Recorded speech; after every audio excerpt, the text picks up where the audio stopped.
O Pleno de Pontevedra dixo si a solicitar o peche da fábrica del Nosa en decembro, fixo cos votos a favor dos edís de Marea Pontevedra que levaron a proposta a sesión BNG, PSOE e Ciudadanos. Estamos aquí asistindo claramente a unha tomadura de pelo por parte da empresa, da compañía União Fabril, non?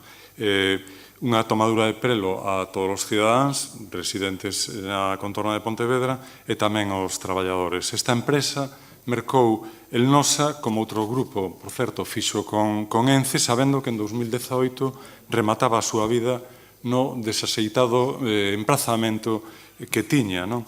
E tivo tempo de buscar alternativas se estivese polo labor. As vítimas agora de todo eso e a chantaxe que se quere introducir son os traballadores e as súas familias. Para Marea, a intención del Nosa é conseguir unha moratoria de costas, lograr a autorización ambiental integrada da Xunta de Galicia e mudar a tecnoloxía tal e como demanda a Unión Europea, que obriga a finalizar a produción de cloro empregando mercurio. Para PSOE e Ciudadanos, el Nosa coñecía a situación dende hai anos e evitou corrixila. En este caso han primado los intereses empresariales poniendo en riesgo la continuidad de la empresa. Ha sido una mala visión empresarial que ahora se traduce en lógica preocupación y normal por parte de los trabajadores, pero insisto, la culpable en este caso es únicamente la empresa. Empleo sí, pero no a cualquier precio. A necesidade de recuperar as marismas de Lourizán unha vez rematadas as concesións tal e como se establecía na Lei de Costas antes da vergoñenta modificación efectuada polo Goberno do Partido Popular. Por lo tanto, a empresa sabía desde fai moitos anos que no ano 2017 tiña que irse dai e non hai excusas. A maiores, a Unión Europea ratifica e afonda nesta data e, por lo tanto, nada máis que decir. O Partido Popular, pola súa banda, recorreu a legalidade para defender a súa postura en contra de solicitar o peche del Nosa. Segundo Jacobo Moreira, se a factoría cumpre a norma, non se pode pedir que cese a actividade.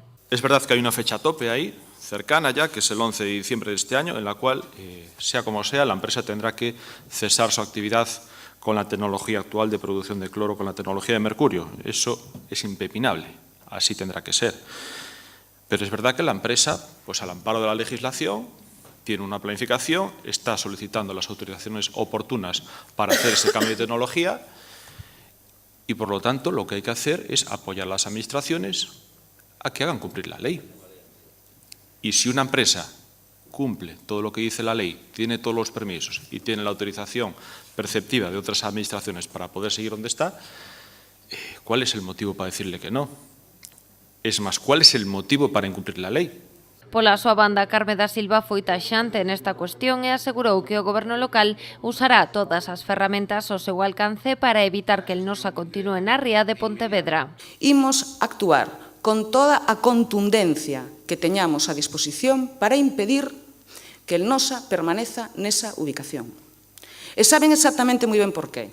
E non diga que aprobarlle un proxecto sectorial de incidencia supramunicipal e cumplir a lei é absolutamente discrecional.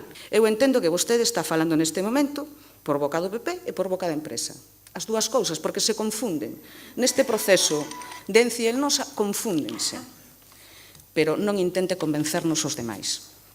Non intente convencernos os demais de que unha fábrica de produción de cloro no medio dunha zona urbana é a industrialización a que o Partido Popular aspira para Galiza, porque eso non se admite en ningunha zona de Europa. Outras mocións que contaron co apoio de todos os edís, coa excepción dos do Partido Popular, foron as que reclaman a recuperación do Pazo de Meirás.